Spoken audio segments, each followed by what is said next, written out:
Eu tenho aí a fácil missão, né, de discutir mercado, olhar para frente, o que está acontecendo. Eu fiquei pensando essa madrugada, como é que eu ia passar o que eu tenho para passar. E eu vou tomar um risco aqui, um pequeno risco. Como eu acho que é um curso para formar líderes, eu queria que a gente aproveitasse esse momento para fazer duas coisas. Uma, claro, falar do mercado de soja, de milho, o que a gente acha que pode acontecer. Mas a segunda, falar um pouquinho por que o mundo agrícola ele está e ele será muito volátil. O que na organização, no equilíbrio das forças de mercado no mundo, estruturalmente está fazendo com que nós tenhamos uma volatilidade muito grande dos mercados. Isso é uma lição para nós termos, porque as oportunidades chegam e passam muito rápido. E eu não acho que isso vai mudar muito fácil. Tudo bem, gente? Eu queria aproveitar, porque se a gente entender a profundidade do que está acontecendo, a gente percebe que as oportunidades não vão estar durando aí para sempre, tá certo? E sempre fica aquelas coisas, puxa, podia ter vendido. Esse é um aspecto, tá certo? Que é a segunda coisa que eu queria elaborar um pouco melhor. Quer dizer, gente, tem um lado que é totalmente psicológico, não tem nada a ver com a economia. É a decisão de cada um. Eu só faço recomendação na minha vida. Eu atendo vários grupos com uma frequência muito alta. E tem que ser meio alta, porque, de novo, os mercados são estruturalmente voláteis.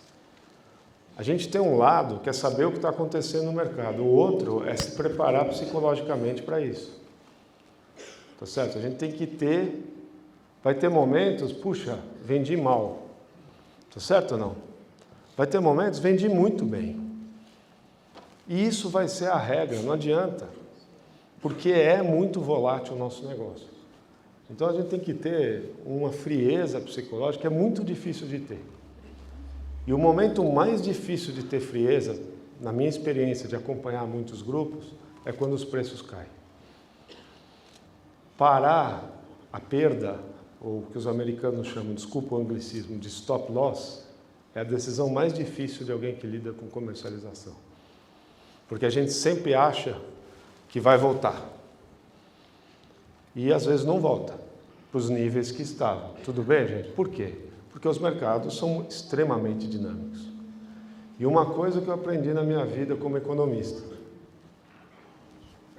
se tem um ciclo de preços altos, gente, ele não vai durar para sempre. Vocês podem ter certeza disso. E o ciclo de preço baixo não vai durar para sempre.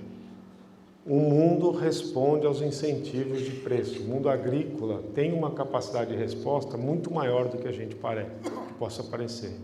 E nós, brasileiros, mais do que todos os outros. E não é coisa de brasileiro. Semana passada saiu um artigo da FAO, que é a entidade da ONU que cuida de alimentação, dizendo: o preço dos alimentos caiu no mundo por causa do Brasil. Isso foi só no Brasil.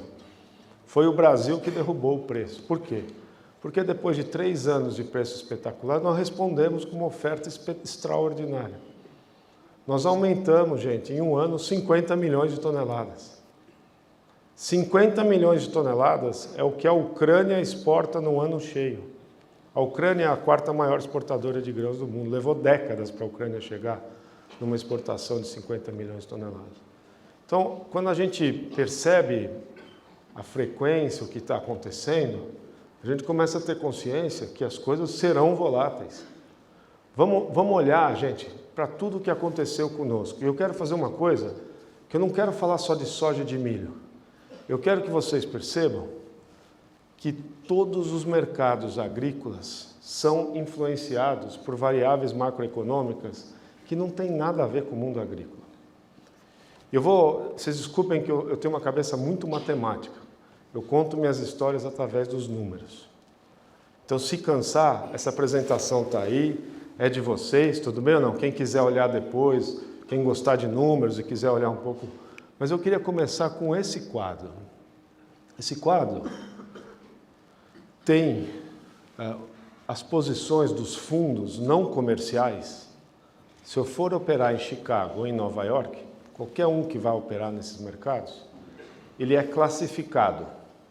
Se você tiver ligação com o físico, como nós, produtores, ou se eu comercializo, se eu sou a indústria, se eu processo, eu entro numa conta lá que são chamados de comerciais. Os não comerciais são os especuladores puros, os especuladores financeiros. E eu acompanho eles com muita frequência. Por quê? Porque esses caras são os que mais esticam para cima ou para baixo os preços. Quando eles entram comprando, normalmente os preços dão uma pancada para cima. Quando eles entram vendendo, como aconteceu agora, nessa semana, como há 2 semanas, 3 semanas atrás eles entraram comprando, o mercado sente, tem uma movimentação, porque eles são muito rápidos. E normalmente esses fundos operam lendo a macroeconomia internacional, percebendo as grandes mudanças do mundo, e aí eles vão e executam. E são volumes financeiros muito grandes, que o que eles alocam no agrícola, gente, é um pedacinho do patrimônio desses grandes fundos. Tudo bem ou não? Ou seja, eles têm capacidade de movimentar volumes muito altos. Olha para esse quadro. Esse quadro é a posição líquida dos fundos. Se tiver acima de 0, tem mais contratos comprados do que vendidos. Se tiver abaixo de 0, tem mais vendido do que comprado. Por que que esses fundos compram? Porque eles acham que o preço vai subir. Tudo bem, gente? Compra porque quer ganhar na alta. Tá certo ou não? Então, se ele está comprando, é porque ele acredita que tem alguma coisa no fundamento de oferta e demanda que vai fazer os preços darem uma pancada para cima. Se ele está vendendo, é porque ele está achando que os fundamentos estão dizendo vai cair. Tudo bem, gente? Então, olha o que aconteceu nos últimos 3 anos. E eu queria que a gente parasse para pensar o que mudou que fez eles mudarem as posições deles compradas e vendidas. Então, primeiro observa que isso aqui, ó, não é só soja e milho, é açúcar, café, cacau, milho, algodão, soja e trigo. Olha aqui, ó, isso aqui foi o começo da pandemia. No começo, assim que a pandemia começou, a percepção dos fundos, dos mercados agrícolas era o seguinte: vai afundar, os preços agrícolas vão cair muito. Por quê?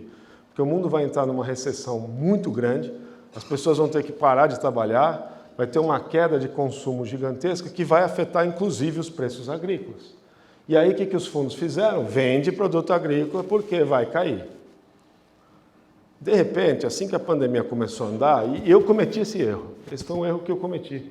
Eu achava que, de fato, os preços agrícolas iam cair mesmo, porque a recessão seria profunda. O que aconteceu, então, gente, com os fundos?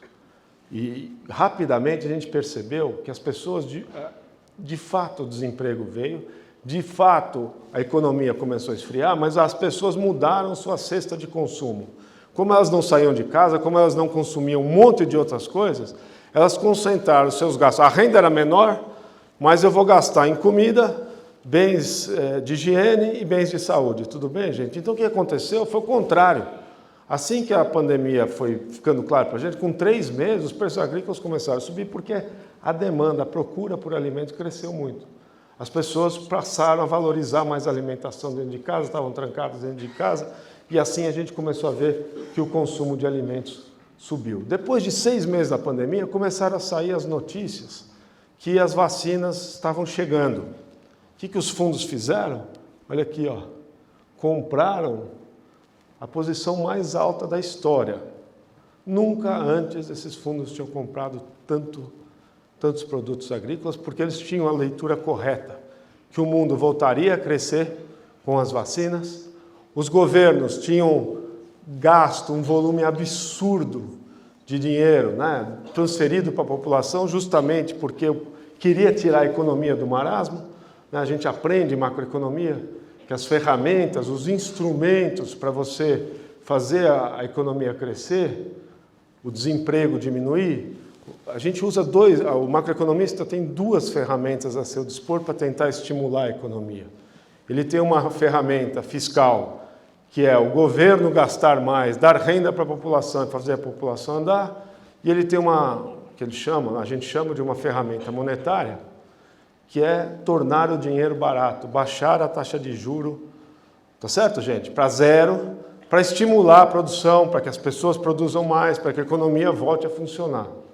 Tá clara a mensagem? Não. Ou seja, foi o que todos os governos do mundo fizeram, gente. Eles baixaram o juro para zero, nós vamos ver por que isso é importante num momento como esse, e gastaram os tubos, transferiram renda para as pessoas consumirem volumes muito expressivos de tudo.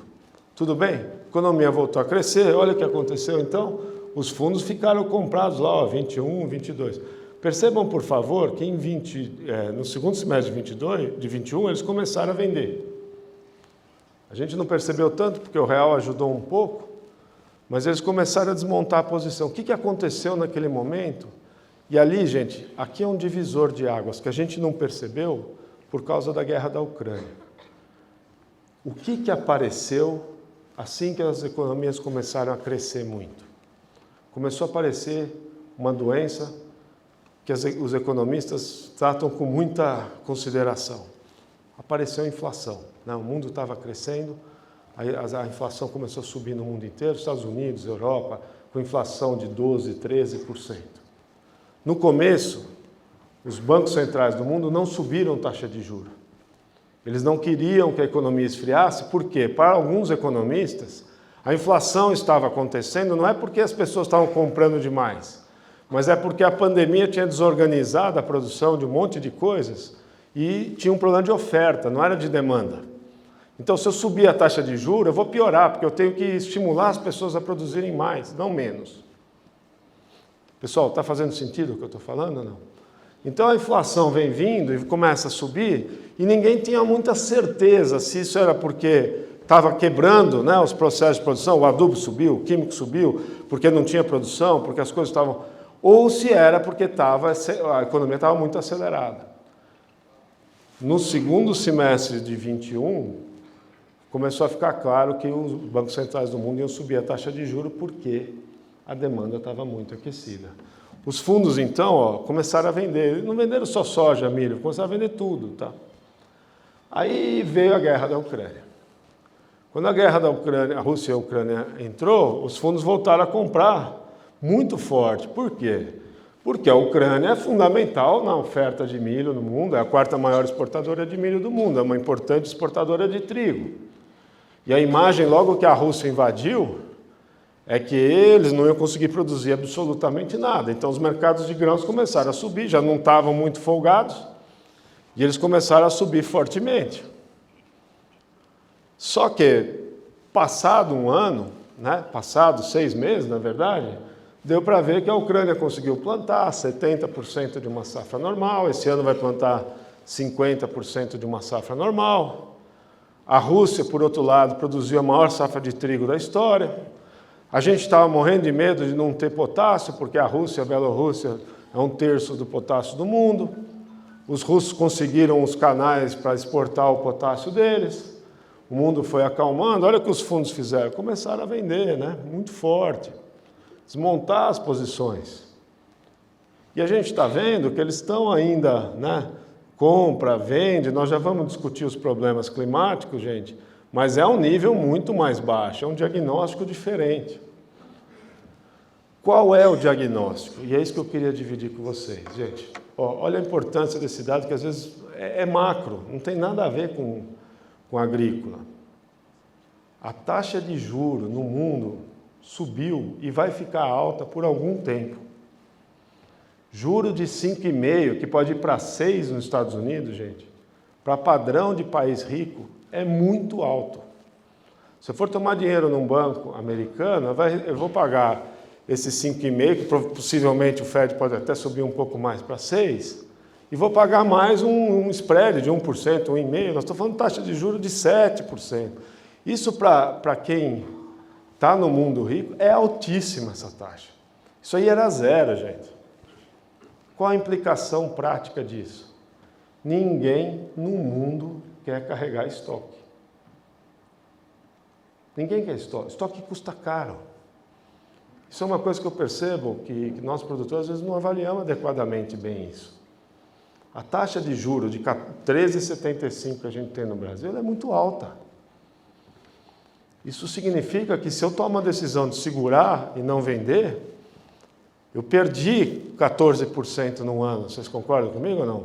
Eu tenho que acreditar que a soja, o milho vai ter que subir pelo menos 14%. Tá certo ou não? Senão, não compensou o que eu fiz. Essa é uma decisão que esses caras aqui fazem com uma velocidade. Então, o que acontece? Toda vez que começa a parecer que vai faltar produto, os preços explodem, porque ninguém está carregando estoque. Não sei se está claro esse ponto. Toda vez que os preços começam a cair, também ninguém quer carregar estoque. Tá certo ou não? E ele afunda. E a gente vai trabalhando com o mundo de alta frequência. É diferente de eu ter 0 de taxa de juro, aí o custo de eu carregar o estoque é só o carrego em si, tá certo ou não? Se for 0, tanto faz eu carregar. Aí vale a pena apostar no estoque mais alto, porque vai que quebra a safra em algum lugar, qualquer coisinha faz eu ganhar. Mas com juro de 7%, esses caras param para pensar. Tá clara a mensagem, não? E isto é algo que veio para ficar por mais um tempo. Por quê? Vamos lá, rapidamente olhando, né? Eu ia por vários... Os Estados Unidos, a inflação está caindo, mas a meta de inflação americana é 2%. E é unânime entre os economistas americanos, né, que vai ter que ter um juro meio alto por 1, 2 anos, talvez, para que essa inflação vá para 2%, que é para onde o Banco Central quer que ela vá. A mesma coisa vale para a Europa. Então, daqui para a nossa próxima safra, gente, o juro vai ser alto no mundo. Tudo bem ou não? E a implicação prática disso é que ninguém vai querer carregar muito estoque no mundo. Tudo bem, gente? Então, momentos de oferta maior, a tendência é dos preços caírem mais do que eles deveriam. Eles vão querer deixar o estoque na mão de quem produziu. Tudo bem ou não? Aí cabe a quem produziu tomar a decisão se quer fazer esse carrego de estoque. Mas a tendência é o mundo... Se pegar o mercado de café hoje, a Europa e os Estados Unidos estão nos níveis de estoque mais baixos da história. Todo o estoque está na mão do produtor e o café está caindo. Um analista de mercado que olhasse esse mercado de café falava, os Estados Unidos está sem estoque, vai comprar café para danar, vai subir. Não, porque ninguém está muito afim de carregar estoque muito alto.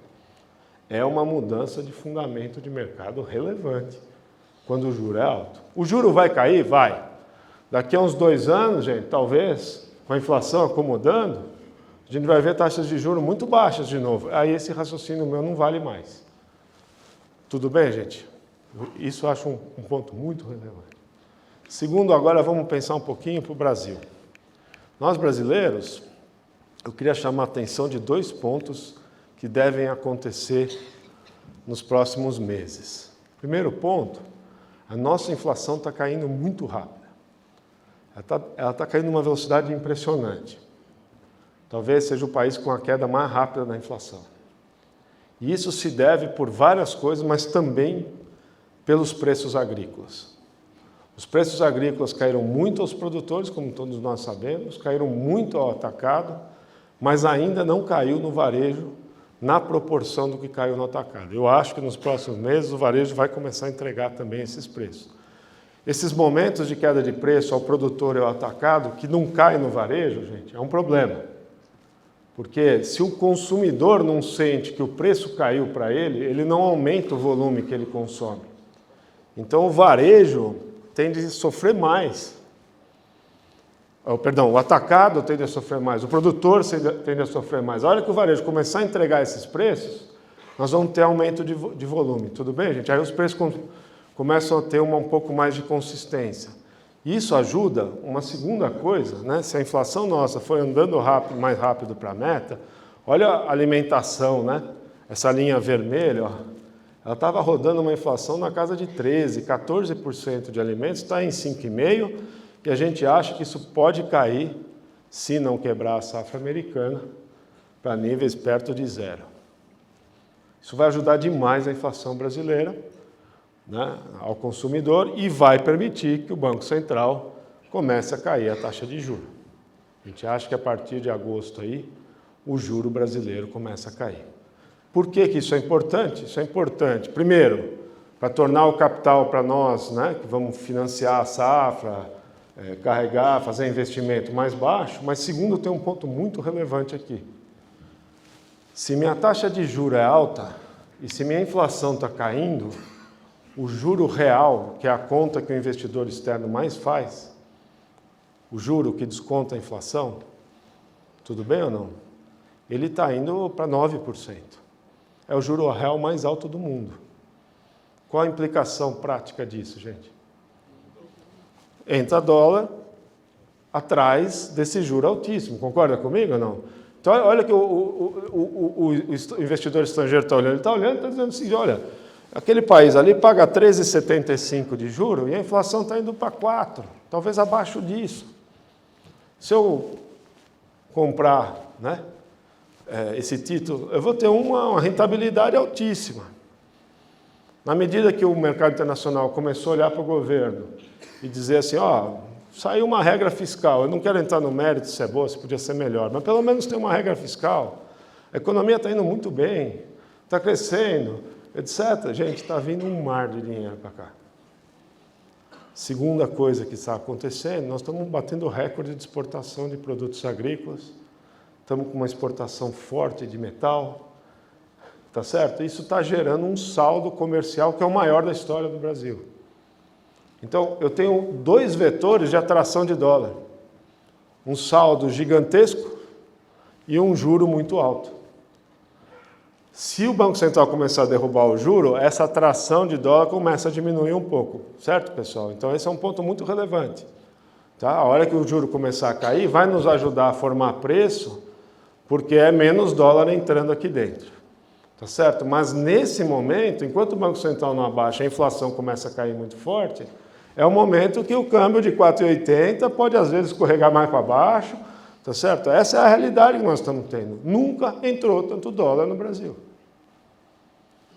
Tudo bem, gente? Esse é o momento que ajuda também a gente a entender por que a soja caiu. Não foi só porque Chicago caiu. É porque o real estava lá 5,40, está vindo para 4,80, 4,70 por essa enxurrada de dólares que nossa economia está vivendo. Eu acho que se nós olharmos para o próximo ano, vocês vão pensar comigo, e eu acho que o mercado já está precificando assim, né? E para o próximo ano, o real, será que não pode ficar um pouco mais fraco? Eu acho que sim, a hora que o juro cair, a gente atrai menos dólar, começa a rebalancear um pouco essas contas. Tudo bem, pessoal? Então, esse é outro ingrediente macro que eu queria trazer para a conta. Vamos entrar no mundo agrícola agora? Pode ser ou não? A gente vai juntar depois todas essas peças dessa equação. Bom, vamos lá.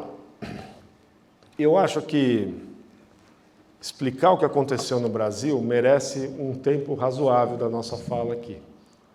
Mas eu vou começar olhando para frente. Não vou falar do que nós já vivemos, que é essa super safra brasileira, os problemas de armazenagem que a gente tem, para que todos nós tenhamos a consciência do tamanho do problema que nós estamos carregando. E deixa eu só falar um ponto aqui. Tem umas coisas muito... Eu vi que vocês tiveram aulas muito interessantes de avaliação de risco. Tá? Tem alguns economistas que lidam com um assunto que eu acho muito importante. Esse ano foi uma aula disso. Muitas vezes, gente, nós, individualmente, tomamos decisões que, sob a nossa racionalidade, funcionam. Mas se todos nós agirmos igual, todos nós vamos nos mutuamente prejudicar. Como assim? Se ninguém decide vender, tá certo ou não? E vem uma safra gigante, vai chegar uma hora que todo mundo vai ter que vender. Tudo bem ou não, gente? Quando a gente entra numa safra, quando a gente entra, não estou falando individualmente, eu estou falando coletivamente. Nós somos um monstro hoje de produção de soja. Nós passamos esse ano nos Estados Unidos em 40 milhões de toneladas de soja. É muito, é quase uma Argentina. A gente tem que ter essa consciência. Nós não estamos mais 10, 20 anos atrás, Nós somos gigantes. Então, se coletivamente ninguém vende, vocês podem ter certeza que em algum momento vai todo mundo vender. Precisa pagar a conta? Ah, mas eu não preciso. Mas vocês podem ter certeza que tem bastante gente com conta vencendo. A conta do Sul não é a conta do Cerrado, gente. Tudo bem ou não? E é por isso até que o Cerrado vende mais do que normalmente o Sul faz. Então, essa safra, ela nos ensina muita coisa que a gente tem que estar mudando e entendendo a dimensão do que está acontecendo. Mas antes da gente pensar nisso, vamos olhar para frente. O que eu faço da minha vida? Eu faço da minha vida o seguinte, para onde vai a demanda de soja e de milho? Ok, a gente já discute isso num assunto. E a segunda coisa, qual é a expectativa de oferta, a expectativa de safra que nós temos no mundo? E para isso, não tem jeito, a gente depende dos meteorologistas. O que os meteorologistas estão dizendo para a gente? Eles estão dizendo para a gente que esse ano é um ano de El Niño. E com uma probabilidade altíssima de ser El Niño. As barras vermelhas indicam para a gente a probabilidade de ser El Niño. Elas são calculadas por trimestre, né? Então aqui junho, julho, agosto, setembro, outubro, vai até fevereiro, março, abril. Vocês notem, por favor, que essa probabilidade de ser laninha é praticamente zero nos modelos. Esse aqui é o modelo americano. Tem alguma probabilidade de voltar a ser mais neutro, mas o quadro dominante é um quadro de El Niño. Eu gostei demais desse velocímetro de El Niño, laninha, que o Instituto de Meteorologia da Austrália faz. Ele pega os 6, 7 modelos principais do mundo e junta eles. Então não é só o modelo americano, o australiano, o europeu, que às vezes eles divergem um do outro. E eles estão dizendo, já entramos na área de El Niño e vai continuar, né, na nossa primavera-verão. Ótimo. É um El Niño fraco? É um El Niño moderado? É um El Niño forte? 3 modelos, australiano, europeu e americano. O que está me mostrando esses modelos? Né? Quanto mais quente o Pacífico, mais forte tende a ser o fenômeno do El Niño. E a gente vê, né? Os meteorologistas chamam de zero a temperatura média histórica de cada mês, e aí eles medem o desvio dessa temperatura. 2 graus é um El Niño forte, 2,5 graus é muito forte. 3 graus é fortíssimo de desvio de uma temperatura média. Então, se a gente olhar tanto para o modelo australiano, europeu e americano, os 3 estão me dizendo, lá para outubro, setembro, provavelmente o El Niño vai estar no seu auge e provavelmente de moderado a forte. Por que isso é importante? O que acontece no mundo quando a gente vê o El Niño? Pessoal, eu não sou meteorologista, tá? Mas a gente usa isso, então, o tempo inteiro, né? Mas se eu fosse dar uma aula de El Niño, vamos dizer assim, né? O que acontece quando um El Niño é um El Niño clássico? Acontece isso aí, tudo que está em marronzinho tende a ficar seco, tudo que está em azul tende a chover acima da média, e tudo que está em cinza tende a ser mais ou menos dentro da média. Tudo bem, gente? Vamos pensar juntos antes de formular cenários? Onde é que normalmente a safra é ruim em anos de El Niño? É na Ásia. A Ásia é o lugar que mais tende a ter safra ruim. Destaque para a Austrália, que em geral é horroroso o ano para eles, quando vem El Niño, é muito seco. A Índia pode ser muito seca. Todo o sudoeste da Ásia pode ser muito seco. A China é interessante. O norte da China pode ficar mais seco, e já houve anos disso acontecer, um El Niño muito forte secar o norte da China, que é uma região de grãos, mas mais ao sul da China, em geral, chove muito bem. Aliás, um dos problemas de trigo, por exemplo, que tem aparecido é um excesso de chuva nas áreas de trigo de inverno, não estão conseguindo colher, etc. Nós, brasileiros, conhecemos bem o padrão, né? Normalmente, o sul se beneficia em anos de El Niño, Argentina, Uruguai, Paraguai, Rio Grande do Sul, Santa Catarina, Paraná, Mato Grosso do Sul, depende. Mas, em geral, nessas regiões, há uma tendência de chuvas acima da média, boas chuvas. Quando a gente vai para o norte do Brasil, o nordeste, é onde a coisa normalmente apita. Maranhão, Piauí, Tocantins e Bahia sofrem mais, claro. Mato Grosso menos, porque chove muito, então chover um pouco abaixo, tudo bem. Chove demais em algumas regiões, Pará chove demais. Mas quando eu vou entrando para a Bahia, normalmente eu tenho uma safra boa. Deixa eu fazer uma pergunta para vocês. Estão aí no curso, né, de lideranças. El Niño tende a ser safras maiores ou menores para a América do Sul? De soja, de milho, gente? Maiores. Porque o Sul é muito mais importante do que o Maranhão, Piauí, Tocantins e Bahia. Está clara a mensagem ou não? Então, gente, ó, não vai ter um analista de mercado no mundo que vai apostar contra a próxima safra brasileira, argentina, paraguaia. Está claro ou não? Não vai ter. Porque assim, ninguém tem bola de cristal, gente. Tá certo? A pergunta que o analista pode fazer é assim, quanto que vai ser o plantio? Vai cair a área no Brasil?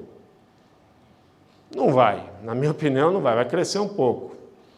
2, vai ter perda de produtividade no Sul? Deixa eu fazer uma pergunta. Vocês fariam uma aposta contra a safra argentina ou contra a safra do Rio Grande do Sul no ano de El Niño? Vocês fariam ou não? Não. Então, olha, não adianta. Quando a gente for olhar para a próxima safra, o mercado futuro vai estar embicado para baixo. Sim ou não, pessoal? Eu não sei se vai acontecer, que vai quebrar, que a seca vai aparecer, tá certo? Que o modelo meteorológico estava errado.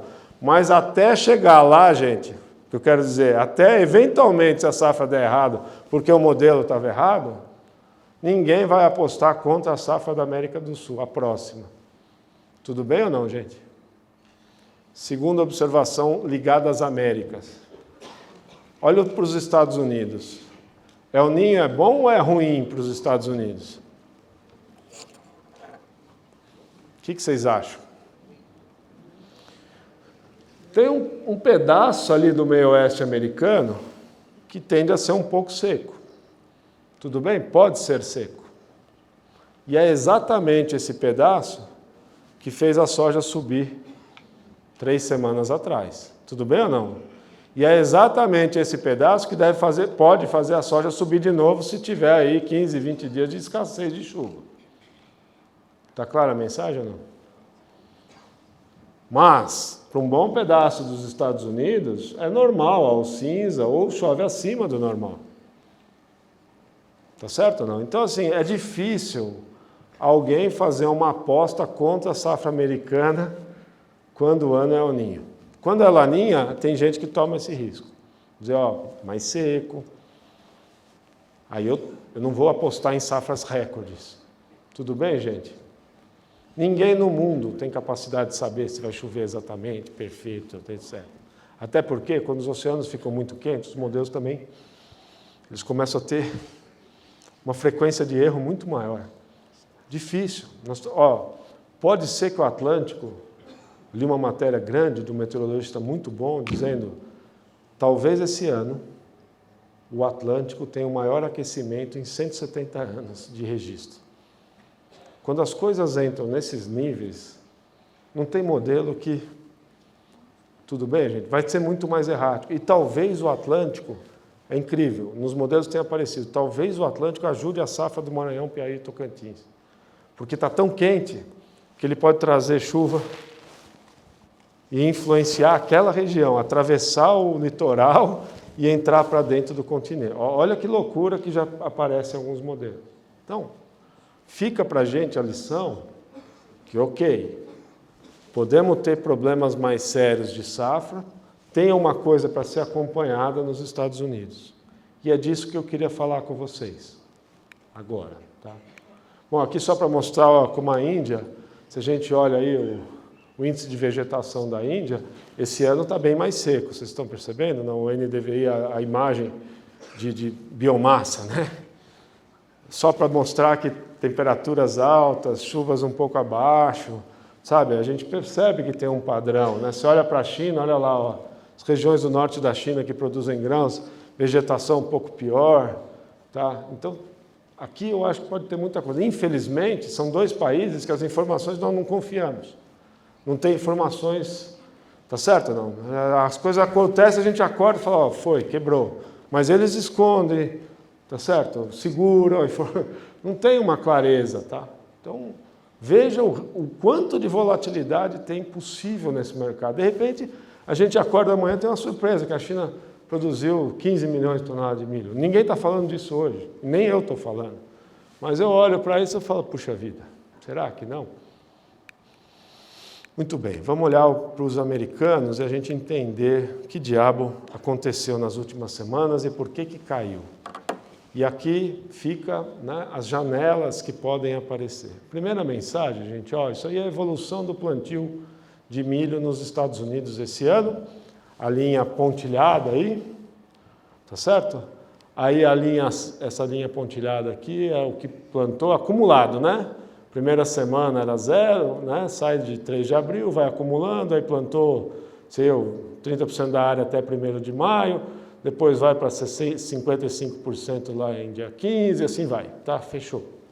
Se a gente vê, ó, é bem melhor que o plantio do ano passado, foi muito mais rápido, e comparativamente à média, que essa linha aqui de cima, foi acima, melhor. Foi o melhor plantio em muito tempo. Se vocês olharem o plantio, eu já volto aí, né? O plantio de soja foi espetacular. Foi o melhor plantio. E foi por isso que Chicago não parou de cair.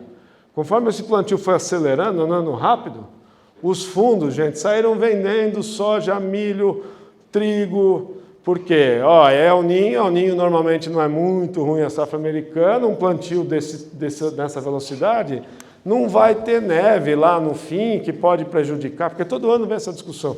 Começa a atrasar o plantio, tem o risco da neve pegar a lavoura americana.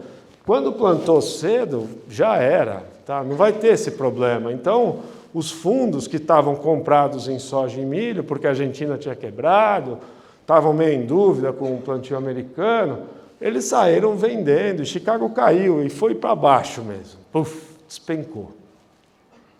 Aí o que começou a acontecer, né? Aconteceu uma coisa, gente, que é raríssimo. Deixa eu fazer uma pausa, que eu acho importante falar para vocês. Pessoal, nunca vamos esquecer. Eu tive a melhor aula de agronomia, talvez das melhores aulas de agronomia da minha vida, foi um senhor que cuidava da Universidade de Purdue, da fazenda da Universidade de Purdue. Baita agrônomo, um baita agrônomo. Ele devia ter um homem beirando dos 88 anos, e aí ele veio com uma planta de trigo e com um tipo de capim que eles tinham ali, e ele começou a falar o seguinte, olha que história interessante, isso ficou para mim, para a minha vida, a gente nunca, é uma informação que nós temos que carregar ela. Ele falou, olha, quando os europeus colonizaram os Estados Unidos, só foi possível colonizar graças à vaca de leite. Ele começou a palestra dele assim. Achei curioso aquela conversa dele. Ele falou, é o seguinte, os americanos, os Estados Unidos são 2 montanhas, né, nos seus extremos, né, eles têm áreas muito montanhosas, né, e aí os europeus entraram, começaram a subir, praticar uma agricultura itinerante, era um pouco montanhoso, aí perdeu solo, e aí eles atravessaram e foram avançando para essa região do meio-oeste. Quando eles chegaram no meio-oeste dos Estados Unidos, isso aqui era um enorme pântano, gigantesco pântano. E eles não conseguiam plantar nada ali. Se não fosse a vaca de leite pastando no que tinha, eles não tinham conseguido atravessar esse pântano. Aí tinham leite, tinham carne, tá certo? Falou, aqui não dá para plantar nada. Ele contou relatos do pessoal dizendo, não vai ter como fazer agricultura aqui. Aí o que aconteceu? Veio a Guerra da Secessão. Começou a Guerra da Secessão, cavaram trincheiras.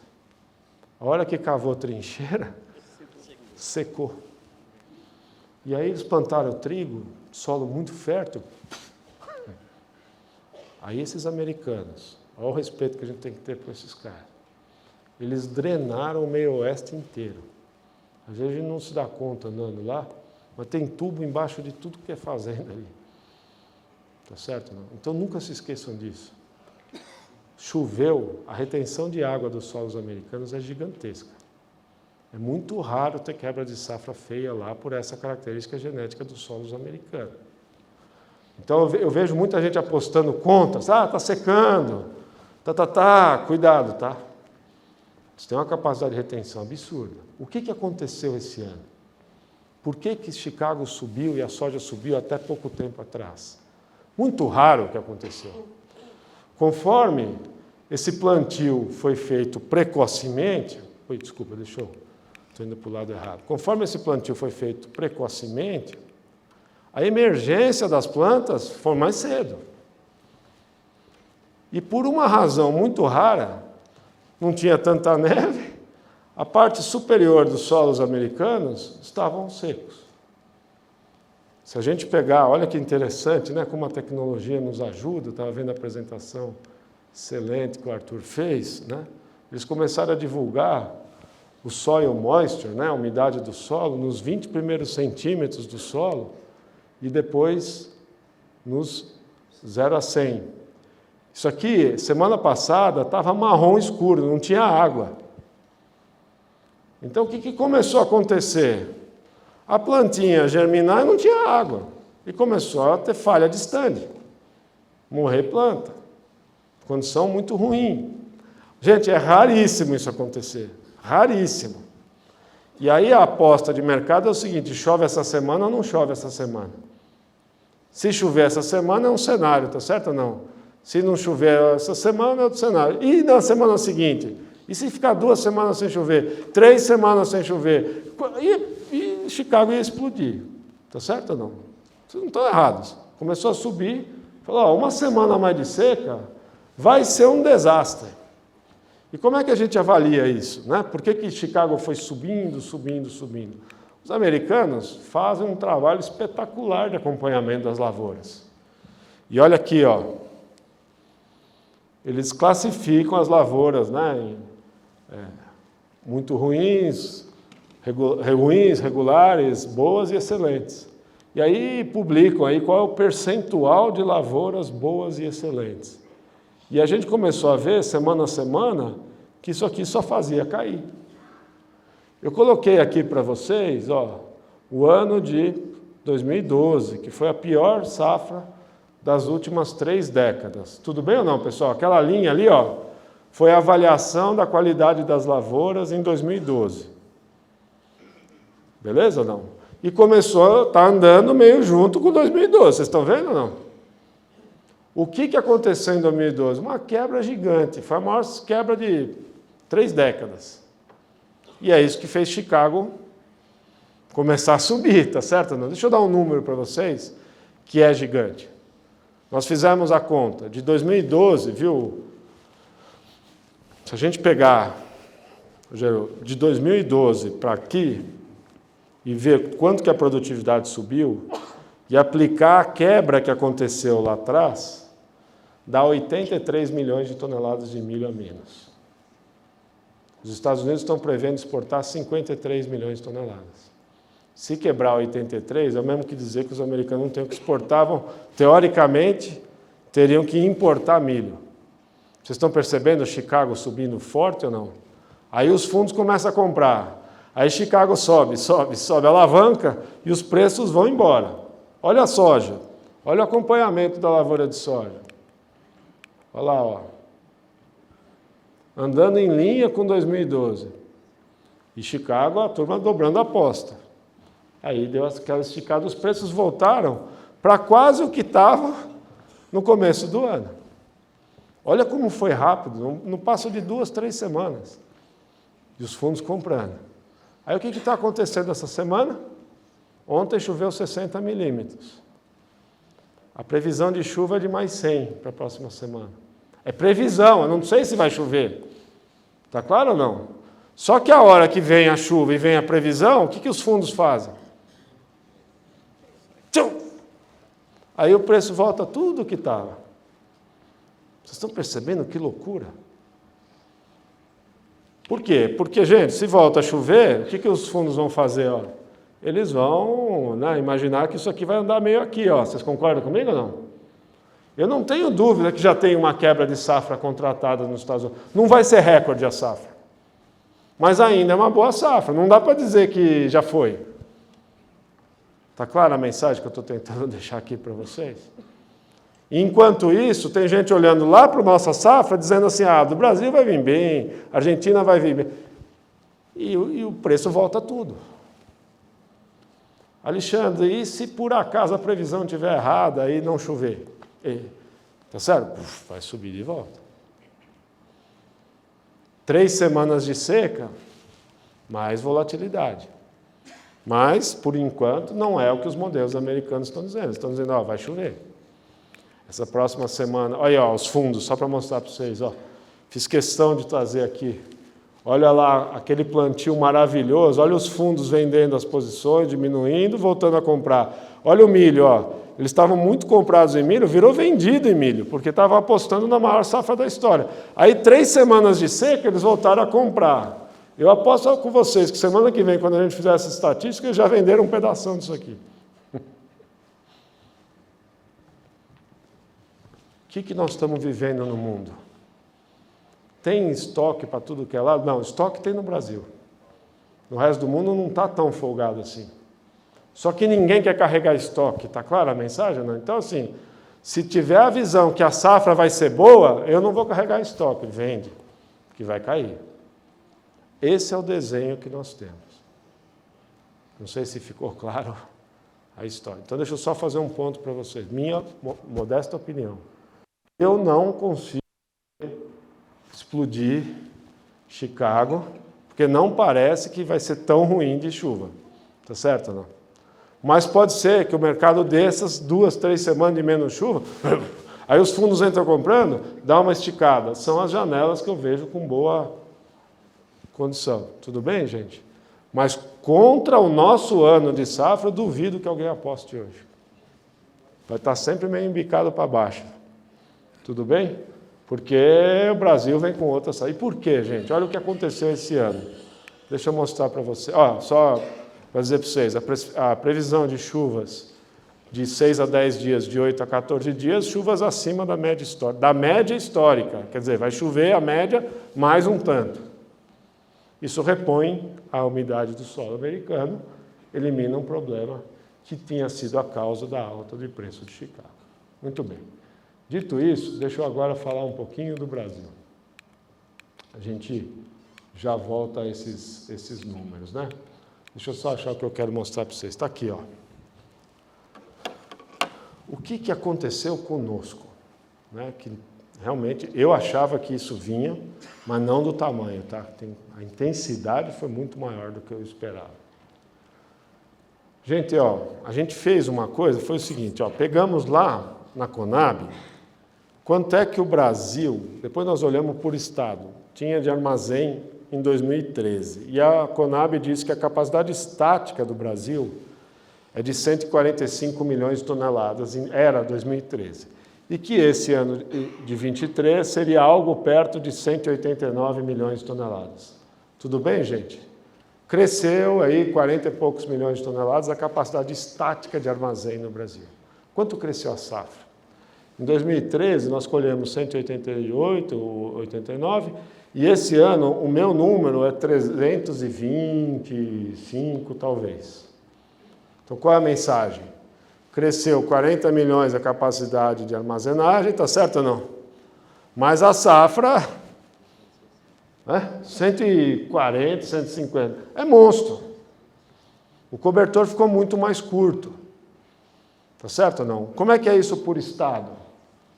Olha lá, a gente sai de 30 milhões de toneladas de estática. O Mato Grosso é o nosso olhar principal, porque é ali que está, né, o grande barulho. Né? Você sai de 30 milhões de estática, vai para 45. Paraná, né, segundo a Conab, cresceu aí 3 milhões de capacidade estática. Rio Grande do Sul cresceu 5. São Paulo cresceu. Todos os estados cresceram aí 3, 4 milhões de capacidade estática. Só que, eu vou pegar só o número oficial, só para a gente ver a dimensão. Eu sei que armazém gira, a gente não pode pegar a safra total, dividir pela estática, Eu sei disso, mas é só para dar a ordem de grandeza das coisas, né? Se a gente olhar o Mato Grosso, safra mais safrinha, segundo a Conab, vai dar 91 milhões de toneladas. Eu acho que dá uns 98. Para uma estática de 45.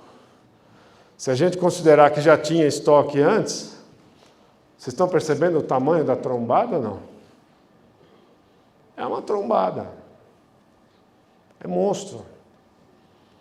Alexandre, gente, não é por nada não. O Mato Grosso, esse ano, virou a Argentina. Cheia. Para dar a dimensão. Pegar o que a Argentina normalmente produz de soja e milho, é mais ou menos o que o Mato Grosso está produzindo. É muita coisa. E aí pega aqui, o Paraná, uma safra espetacular. Provavelmente vem um milho com um volume espetacular. Só o Rio Grande do Sul que sofreu frustração. Você vai para a Bahia, a mesma conversa, você vai para o Maranhão, a mesma conversa. Gente, muita gente me pergunta, mas por que nós não sentimos isso antes? Porque ano passado quebrou. Porque quebrou aqui, quebrou no Mato Grosso do Sul, quebrou ou não quebrou? Perdemos sabe quanto? Uns 25 a 30 milhões de toneladas de soja no Brasil, gente. Esse ano veio tudo. Safrinha 85. Eu estou achando que a safrinha está na casa dos 105. Esse é meu número. Não 95, que é o número oficial. É monstro. Não tem sistema logístico que dê conta de um monstro desse. Ainda mais numa variação de um ano. E ainda mais numa safra que não estava vendida. Sim ou não, pessoal? Porque se já tivesse vendido o negócio, está certo ou não? Já vai saindo. Mas o que nós estamos tendo que fazer? Tem que tocar para fora do país. O que acontece quando aparece uma oferta tão gigante? Os prêmios ficaram negativos. O que é o prêmio? É a diferença contra o mesmo preço de Chicago colocado no nosso porto. Se nós temos uma demanda muito grande e nossa oferta está restrita, o prêmio fica positivo, está certo ou não? Se o produtor brasileiro tem caixa para segurar, tem armazém para segurar, ele não quer vender, ele fala assim, amigo, eu vendo, mas você me paga um prêmio sobre Chicago, senão eu não vendo, vai buscar nos Estados Unidos. Está clara a mensagem ou não, pessoal? Por outro lado, se eu tenho uma oferta monstra, tem gente precisando fazer caixa, tem gente que não tem onde pôr, está certo ou não? Tem que vender, e o comprador dá uma segurada, o prêmio despenca e fica negativo, está certo ou não? É o mesmo que dizer, tá, você não quer comprar nesses volumes, né, a oferta é tão grande, eu tenho que dar um deságio para sair. Olha o que aconteceu com os prêmios, né? Os indicadores de prêmio nunca são tão bons, né, gente? Mas dá uma dimensão do que eu estou querendo dizer para vocês. Olha lá, ó, no ano passado, a gente viu prêmios 20, 30 reais. O preço da soja que vocês receberam estava 20 a 30 reais acima de Chicago. Porque a safra tinha quebrado aqui, porque estava capitalizado, porque cabia no armazém, porque já tinha vendido um pedaço da safra que tinha saído e enxugou o mercado. Tá certo ou não, gente? E aí, quem quisesse comprar soja brasileira, que pagasse um prêmio de 20, 30 reais acima de Chicago. Senão, não saía daqui. Olha o que aconteceu, ó, o prêmio ficou negativo, ó, 20 reais. Caiu 50 reais. Porque tem muita soja. Pergunta, o prêmio tende a subir a hora que a soja for exportada? Sim. Já está acontecendo um pouco isso, né? Deixou de ser tão negativo. A gente começa a exportar, já tiramos 60 milhões de toneladas. A hora que tirar 80, 90 milhões, você deu aquela enxugada. Mas qual é o nosso problema agora, gente? Vai vir um vendaval de milho, que vai pressionar a estrutura logística. E a hora que a gente vai começar a tirar muito milho, eu acho que nós vamos exportar uns 55 milhões de toneladas, quem sabe até mais. Só que a hora que a gente terminar de exportar esses volumes de milho, chega janeiro. Certo ou não? E vem outra safra de soja. Pergunto, e se ela vier com 160 milhões de toneladas de novo? Vai ter mais estoque de passagem esse ano do que teve? Vai. Pelas minhas contas, vai.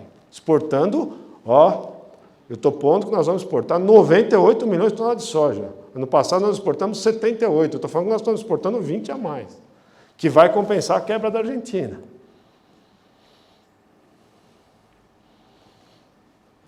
Vocês desculpem, eu gostaria de passar mensagens melhores. Está certo ou não? Vocês me perdoem. Está certo? Eu estou olhando os números. Estou sendo frio. Está clara a mensagem ou não? É grande, gente. Isso aí é a capacidade que foi construída ao longo do tempo. São variedades novas. As pessoas que não entendem o que a gente conversa, foi muito legal a fala do Arthur. Quer dizer, quem não conhece Campo Mourão, em São Paulo, não conhece de agricultura, eles falam, pô, mas como é que aparece uma safra desse tamanho? Aparece porque hoje tem 5 variedades em querência, que não existia 8 anos atrás, que encaixou. E os caras colhem 80, 90 sacas. Você vai para a Bahia, você ouve isso. Você vai para o Maranhão, você ouve isso. Você vai para o Piauí, você ouve isso. Você vai para qualquer lugar do Mato Grosso, você ouve isso. Era coisa que a gente ouvia aqui. O que eu vou fazer? Aí pega 3 anos, investe em máquina, melhoramento, espaçamento, precisão de plantio, qualidade de adubação, 5 toneladas por hectare de calcário, que você não via isso em quantos lugares do Cerrado?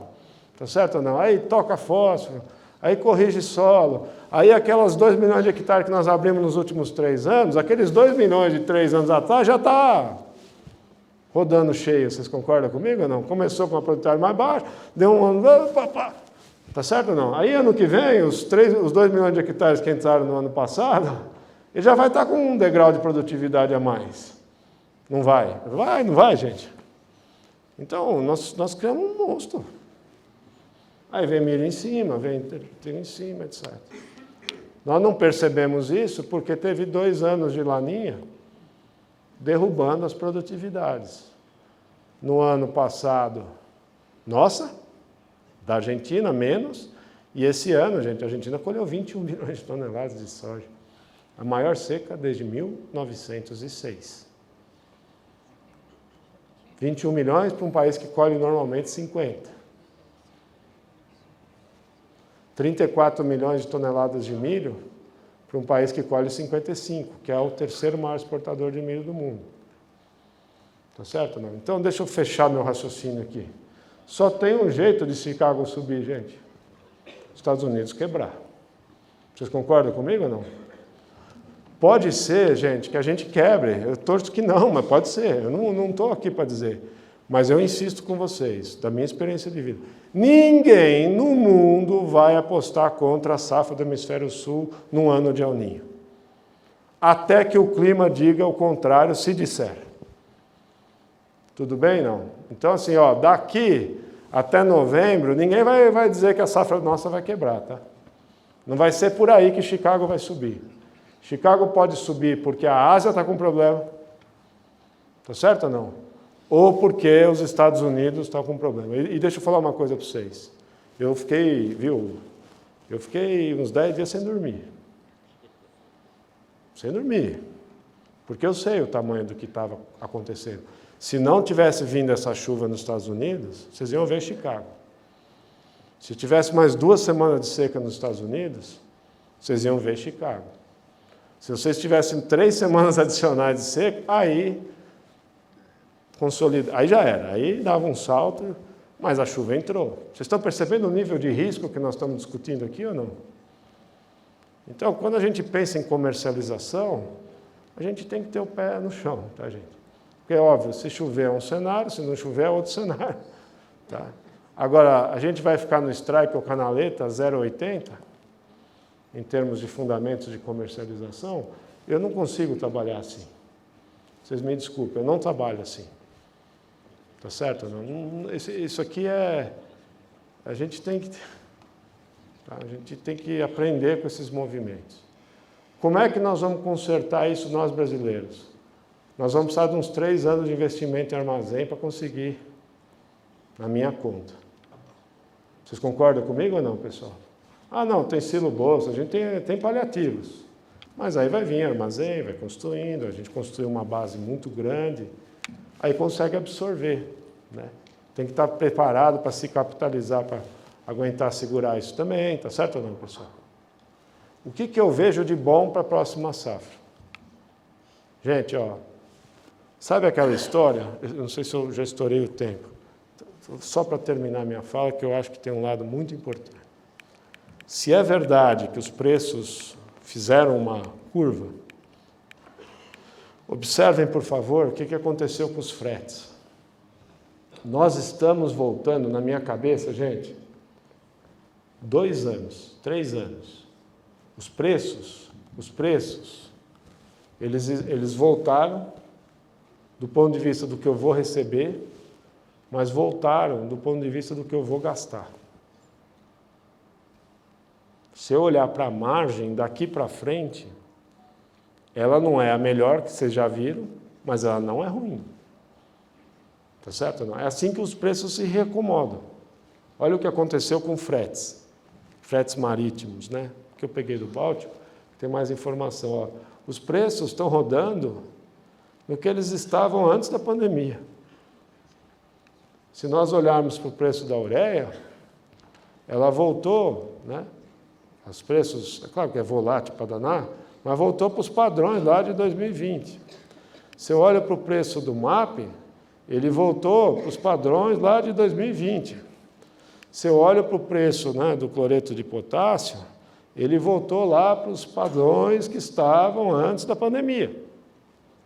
Então, o grão deu uma pancada com a pandemia, puxou o preço dos insumos, agora que ele está voltando, os insumos caíram até muito mais do que caíram os grãos. Então, na verdade, a impressão que a gente tem, né, aquela máxima que a gente usa, gente, que o mercado, ele é como um trem subindo a montanha, né? Essa imagem que, desculpa repeti-la, mas ela é rica. A locomotiva são os preços dos grãos. Os vagões são os preços dos diferentes insumos. A hora que começa a subir a montanha, o preço vai subindo, sempre eu ganho muito. Sempre eu acerto a comercialização. Né? Assim, em termos do pedaço que eu não vendi, né, eventualmente.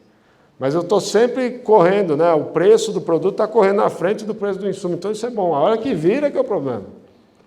E a gente já virou e agora vai entrar num platô. Reequilibrou os preços. Se não tiver nenhuma quebra de safra grande no mundo, gente, nós vamos conviver com preços abaixo do que nós vimos, mas com insumos muito abaixo. E a gente volta a ter uma coisa mais parecida com 2020 do que com aquela pancada. Tá certo ou não? Agora, nunca vamos esquecer do que está acontecendo. Primeiro, os estoques não são gigantes no Brasil, tá, gente?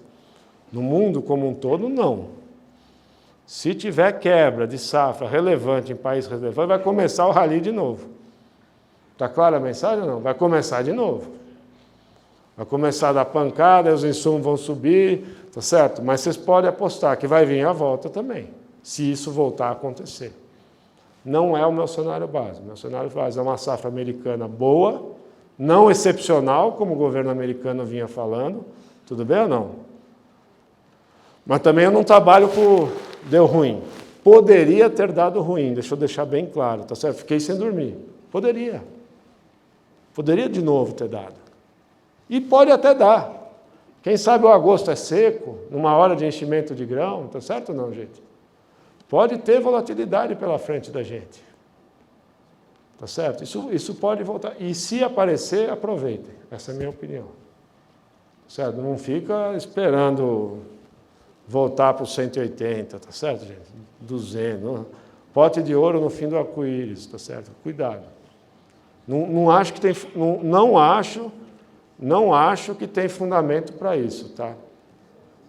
Tudo bem, gente? Eu insisto nesse ponto. Preservem pelo menos os custos, como um conceito num mundo tão volátil como esse.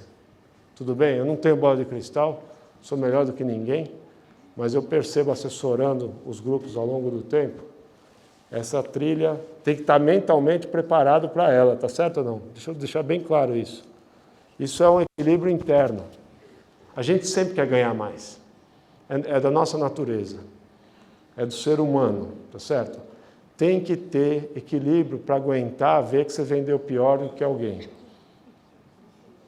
Certo, gente? Não estou brincando, eu não sou diferente de ninguém, tá? Não sou melhor que ninguém, mas é um trabalho interno. Eu assessoro empresas muito grandes. Nessas empresas grandes, do Cerrado, não tem muito como você ir para o strike ou canaleta. Você tem que trabalhar, porque senão você não sobrevive. Margens piores, áreas piores, etc. Então, esse conceito dá longevidade para as empresas. Pessoal, muito obrigado pela oportunidade, é um prazer para mim muito grande estar num auditório tão grande quanto esse, um trabalho lindo esse de lideranças. Estou à disposição de vocês, gostaria de trazer uma visão, né? O pessoal me pedindo para subir a soja, subir o milho, eu lamento, não é o que eu vejo, embora eu acho que pode acontecer, a depender do andar do clima aí. Tá? Perguntas, estou à disposição para críticas, qualquer comentário. Muito obrigado.